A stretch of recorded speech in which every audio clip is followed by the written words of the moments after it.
Hello and welcome to the mothership.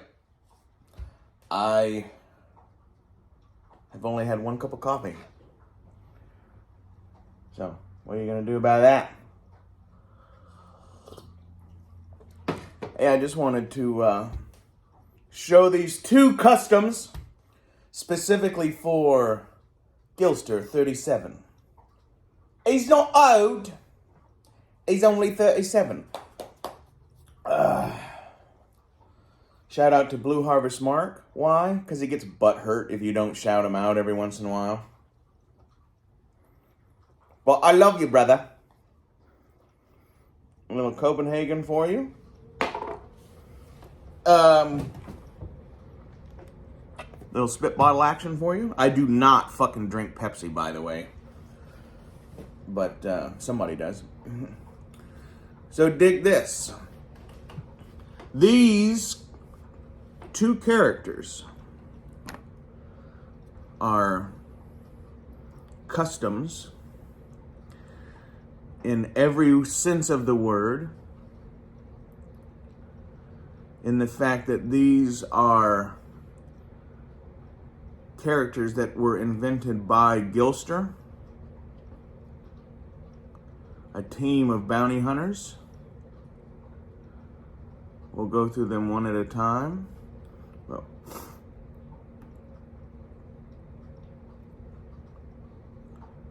we'll give you a quick look this way and that way. Let's start off with this one. I might scoot up to the camera a little bit. This is Gillster's invented character. His name is Yucca Mill. Yucca Mill. And he has his initials. He is the founding member of the organization Murder Inc., which might be kind of hard to see on there now, but I can assure you it says YM Murder Inc. And he has a jaunty armband like that movie The Warriors. Nah? And I'm gonna put his arms up so you can see he has, I believe these are the Weequay hands, Ponda Baba body. He has a custom vest here. And if anybody is an aficionado of the American gunfighter John Wesley Hardin, that's who this character is. At least this is how his vest is modeled off of. John Wesley Hardin was famous for having holsters sewn directly into his clothes. But you can see he has an outside shoulder holster there. He has an inside shoulder holster there. And he has an outside holster there. He also has one on his leg. He also has these, shout out to Rolando, because Rolando also has a very cool pair of, these are called, I believe these are called charros. They're the vaquero version of chaps. And they just wear them from about the knee down. Hey, there's a mosquito in here. So, but yeah, this is Yucca Mill, Murder Inc. And you get a little look at him like that.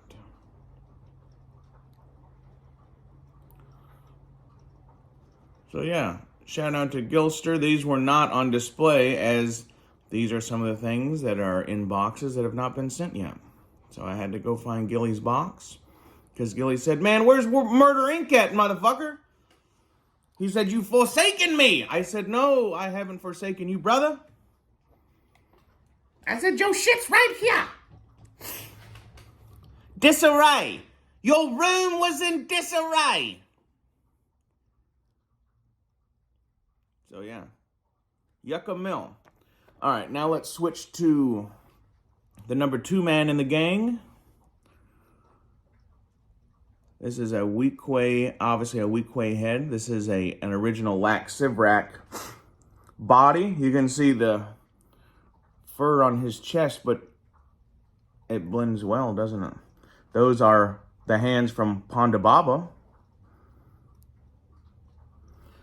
And these arms are actually...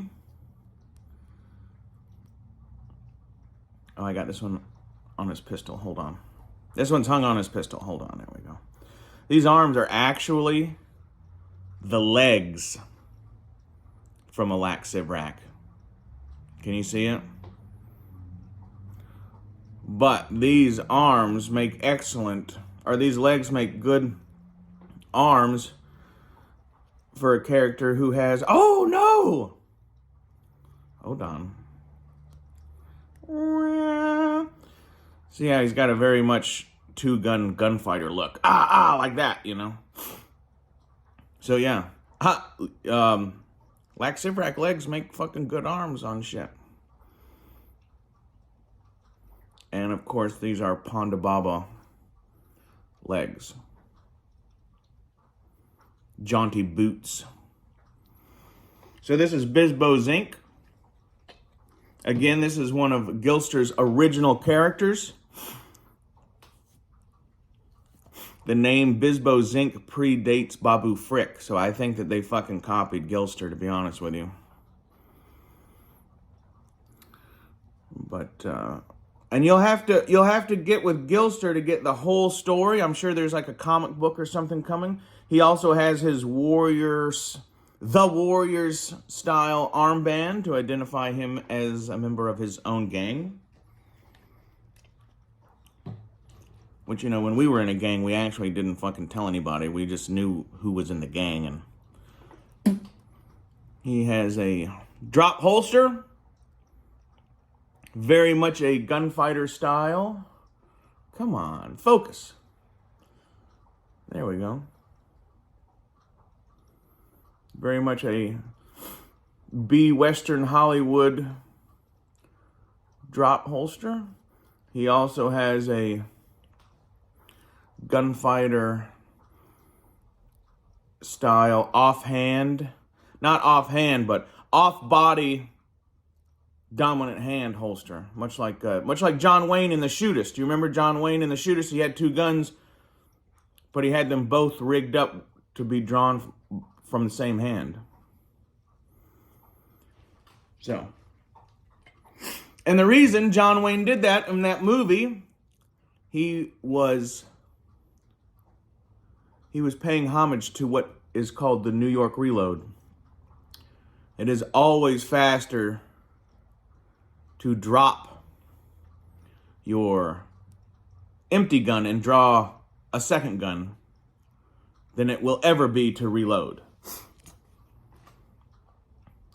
So those of you who want to learn the real shit and not all this armchair commando stuff, you got to learn from the old timers that were there.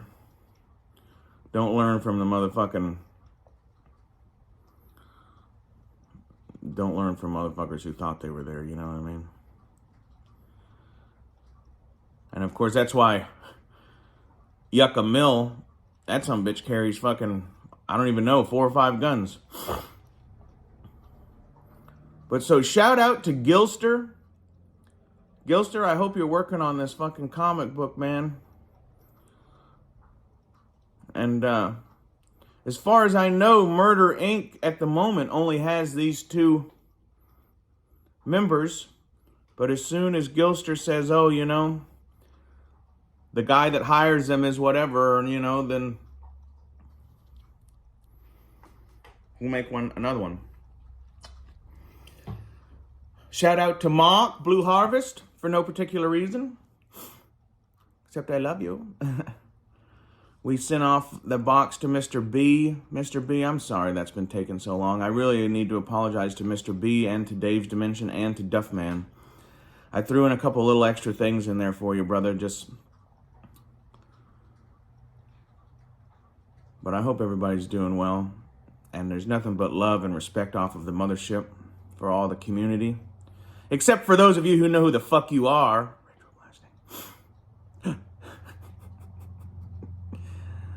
So yeah. Everybody go over to Gillster's Instagram. Tell him, just tell him have a good fucking day and tell him that you think his fucking characters are cool. Unless you don't, you know. I don't want you to lie to the man, but these are his original Star Wars characters that he invented. Yucca Mill and Bisbo Zink, and together they make the infamous team of Murder Inc. How about that? Gilly, I'll probably send you these in your box before the vehicle. I'm still kind of looking for, these guys need a, I don't know, do these guys drive in a vehicle together? Or do they have two different vehicles? I don't know. I think they'd be cool in some sort of customized, you know, land speeder.